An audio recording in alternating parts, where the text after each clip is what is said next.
आणि त्याच्या आधी याचं चिंतन करतो. लक्षात घ्या, आधी शब्द का वापरला? सगळ्याच्या आधी म्हणजे कशाच्या आधी?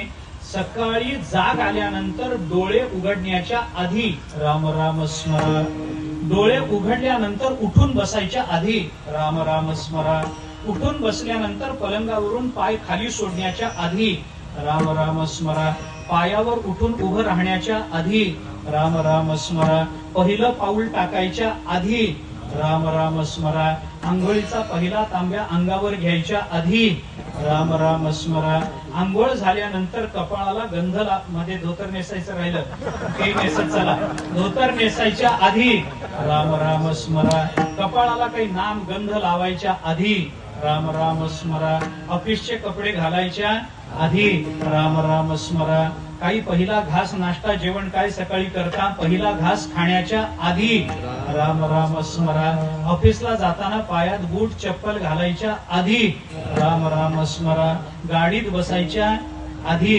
राम राम स्मरा, ऑफिस मध्ये गेल्यानंतर आपल्या खुर्चीत बसायच्या आधी राम राम स्मरा, खुर्चीत बसल्यानंतर टेबला खालून घ्यायच्या आधी राम राम राम स्मरा. बस अजून काय असतं महाराज? ऑफिस मधून घरी यायच्या आधी राम राम स्मरा, घरी आल्यानंतर पाय धुवायच्या आधी राम राम स्मरा, संध्याकाळचं जेवण करायच्या आधी राम राम स्मरा, घरी उशिरा आल्यामुळे बायकोच्या शिव्या खायच्या आधी राम राम स्मरा, मुलांना काही शिकवण्याच्या आधी राम राम स्मरा, अंथरुणावर पडायच्या आधी राम राम स्मरा, झोप लागायच्या आधी राम राम स्मरा, एवढं काहीच न झालं तर निदान मरायच्या आधी राम राम स्मरा. एवढं तर आपल्याला करावं लागेल. म्हणून संत आपल्याला सांगतात राम राम स्मराधी लाभो करा, गाठ घाला मूळबंदी, सांडा वांगिया उपाधी लक्ष लावून राहा गोविंदी करा. संत महात्मे आपल्याला सांगतात. म्हणून बाकीच्या गोष्टी होत राहतील, गडबडीनं करण्यासारखी गोष्ट कोणती जर असेल तर राम राम स्मराधी म्हणून लाभो करा. काळ सारा चिंतने, आपला काळ चिंतनामध्ये गेला पाहिजे. याच्याकरता गडबड करा. का गडबड करा? एखादं कारण जर त्या संबंधात सांगायचंच झालं तर एवढं सांगता येईल की आपण गडबड केली पाहिजे, कारण आपलं आयुष्य किती आहे याची आपल्याला कल्पना नाही. म्हणून जेव्हा माणसाला खात्री असते तेव्हा मनुष्य निश्चिंत असतो. जेव्हा माणसाला खात्री नसते त्यावेळेला मनुष्य गडबड करत असतो.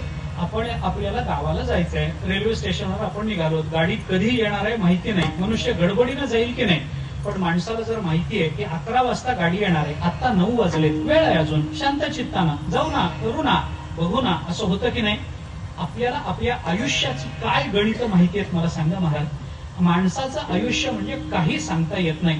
कोणताही क्षण आपल्या जीवनातला शेवटचा क्षण असू शकतो, ते लक्षात घ्या. कोणताही क्षण, कधी मरण येईल हे सांगता येतं का? असं काही नियम आहे का की या तारखेला या माणसाचं मरण आहे, असं काही सांगता येतं का? असं काही सांगता येत नाही. असं काही सांगता येत नाही. तुकाराम महाराजांनी आपल्याला असं सांगितलं, मनुष्य जन्माला आल्यानंतर त्याचं मरण ठरत नाही. मनुष्य जन्माला येताना आपलं मरण घेऊन येत असतो. उपजल्या पिंडा मरण सांगाते. तुकाराम महाराज बोलतात, उपजल्या पिंडा मरण सांगाते, मरण बरोबर घेऊन येतो. रामायणात, आता रामायणाचे दिवसच आहेत म्हणून सांगतो. रामायणामध्ये रामचंद्र प्रभूने लक्ष्मणाला उपदेश, वाल्मिकी रामायणात लक्ष्मणाला उपदेश करताना एके ठिकाणी असं स्पष्टपणाने सांगितलंय की लक्ष्मणा, मनुष्य चालायला लागला की मरण त्याच्या बरोबरीनं चालतं. मनुष्य धावायला लागला की मरण त्याच्या बरोबरीनं धावतं. मनुष्य झोपला, बसला की मरण तिथे येऊन बसतं. मनुष्य झोपला, मरण त्याच्या बाजूलाच झोपलेलं असतं. मरण माणसाला सोडून क्षणभर इकडं तिकडं जात नाही. इकडं तिकडं क्षणभर जात नाही. एक क्षणही इकडं मरण गेलं आणि त्याचं दुर्लक्ष झालं असं कदापि होत नाही. मरणाचं कायम आपल्यावर लक्ष आहे. प्रत्येक क्षणी लक्ष आहे.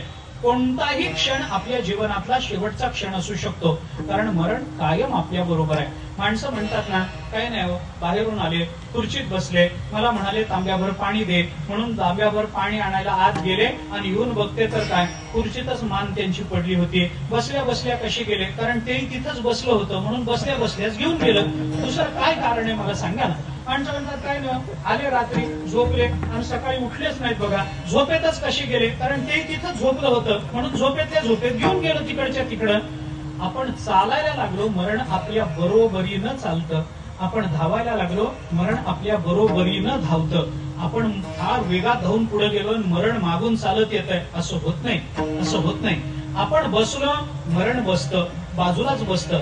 आपण चालत झोपलो, मरण आपल्या बाजूलाच झोपलेलं असतं. बसलो, बाजूलाच बसलेलं असतं.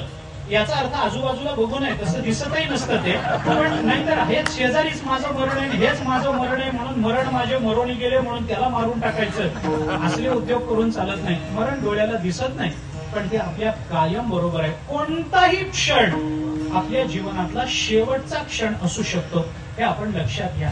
क्षणभंगूर नाही भरवसा.